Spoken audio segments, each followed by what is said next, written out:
Je suis Sarah et j'ai joué Madame Lapin.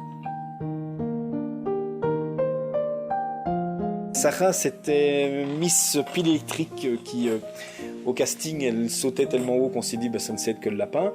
Je pense que c'est quelqu'un qui a aussi besoin d'être rassuré, mais qui, à partir du moment où elle prend son pied sur scène, je pense qu'elle crève l'écran, quoi. Il faut voir la manière dont elle essaie que le public chante à la fin dans les hérissons, la manière dont elle se comporte sur scène. Moi, je me dis, c'est Mick Jagger qui est de retour avec nous. Encore un peu, elle allait se jeter, mais elle s'est dit, il y a des enfants dans la fosse, c'est pas possible, je peux pas me jeter au milieu de cette foule en délire.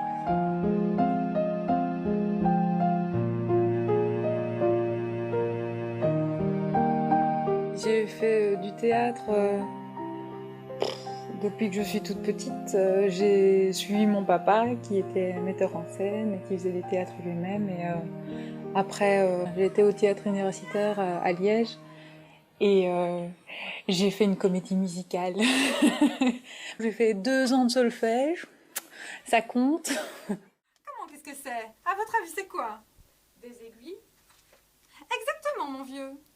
La grande aiguille et la petite aiguille. C'est une copine de Braine-l'Alleud, enfin de Braine-le-Château, qui s'appelle Céline, et elle était là tout le temps en train de me dire « Oh Sarah, il faut absolument que tu y ailles, oh Sarah, il faut absolument que tu y ailles !» Et alors, je disais « Oui, oui, oui. » Elle m'embêtait, il y avait eu le premier casting, et alors, j'avais pas compris que c'était Émilie Joly, je pensais que c'était un bête truc, enfin, et donc, quand j'ai compris que c'était Émilie Joly, j'ai dit « Ah oui, oui, là, il faut que j'y aille. » Là, il n'y a plus le choix, il faut... par la porte ou par la fenêtre, il faut que j'y aille.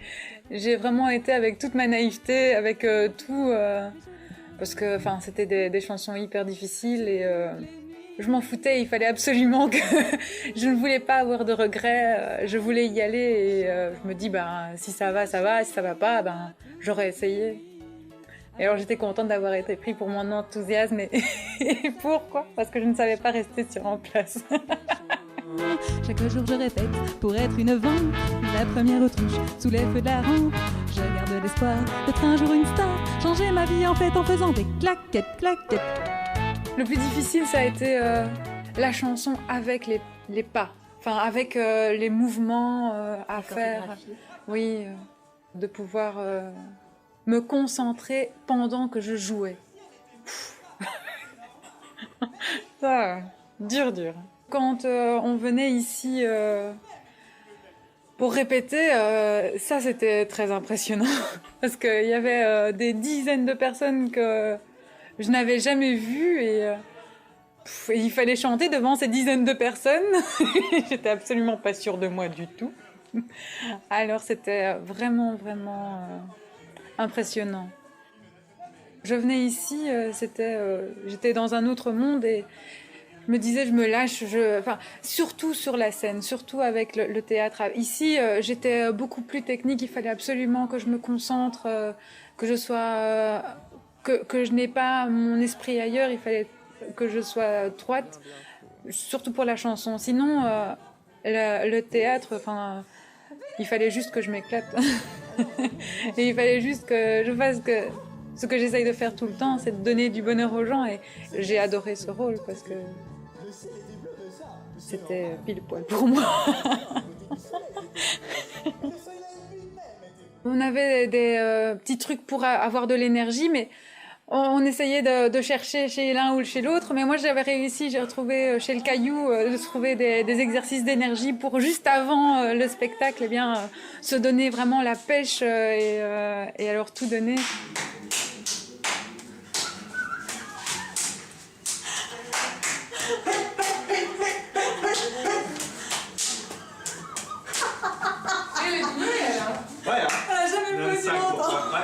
Mais oui, c'était surtout avec lui que je faisais les exercices d'énergie. Sinon, Olivia, elle était toujours souriante et toujours géniale. Enfin, je veux dire, avec elle, je la regardais, elle me donnait de l'énergie. Et puis aussi la sorcière, Anne-Sophie. Anne-Sophie, elle était aussi très... C'est en parlant avec elle que ça... Elle me calmait, mais en même temps, c'était positif. Bon, on se prépare? On met le public ici, mais on essaie de le jouer en position plus ou moins, quoi. Ça va? Position bisou. Notre chère répétition dans ce petit local. Ça a été... Bah oui, j'ai fait Madame Lapin, donc j'ai fait la chorégraphie, hein. Je touchais le plafond, je sautais, je touchais le plafond. Et les garçons m'ont fait le plaisir, l'immense plaisir de faire les petits lapros pour que je puisse continuer ma chorégraphie, pour que je puisse faire mon texte et tout ça. C'était vraiment très aimable à eux. Je les remercie encore. Ils ont grandi depuis. Et un lapin pour un nombre incalculable de parapluies. La représentation la plus magique et la plus... dans le rêve, ça a été la 3e. Celle du samedi soir. Ça, c'était juste bien. C'était le rêve. Il était là. Il était là, on pouvait le sentir. On n'était plus sur scène, on était autre part. En tout cas, moi, je l'ai ressenti comme ça. Les lapins bleus, nous sommes la compagnie.